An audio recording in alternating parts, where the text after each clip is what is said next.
is just how much training is required to make a truly world-class team. I think so everybody who has the sales handbook can kind of get, you guys have my schedule for how we onboard and how we train. And I think for many people, that's a big belief breaker. It's hard for people to comprehend exactly how much we train at acquisition.com. It's a shitload. And so to give context on that, our sales team trains every single day, every day. And they all role play every single day. And every week they have a one-on-one with game tape, with their manager of what they specifically need to work on. And like that muscle and like, do you know how to train, a salesperson?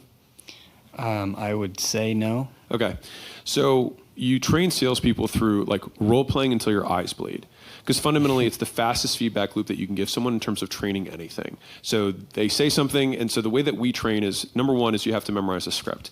And so the way you memorize a script is you put the script in front of someone, they print out a second script, and then they read the script out loud, and then they black out one of the words, and they read it again. And they black out another word, and they read it again. And by the time you've blacked out every single word, you've said the script for as many times as there are words in the script, and you tend to fucking know it.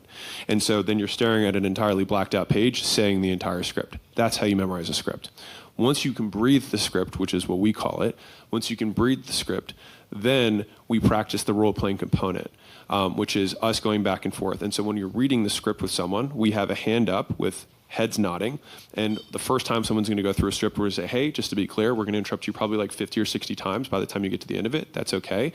The worst way that people do role-playing is that they go through a whole role play, or someone just says the script. That's the worst way. The second worst way is that you go through it and we quote role play, and at the end, the guy says, all right, so, at the beginning, you could have done this a little bit different, and, kind of said this a little bit bad at the end, and you probably should have offered it like this. No one's going to remember that. It doesn't matter. It's way too late.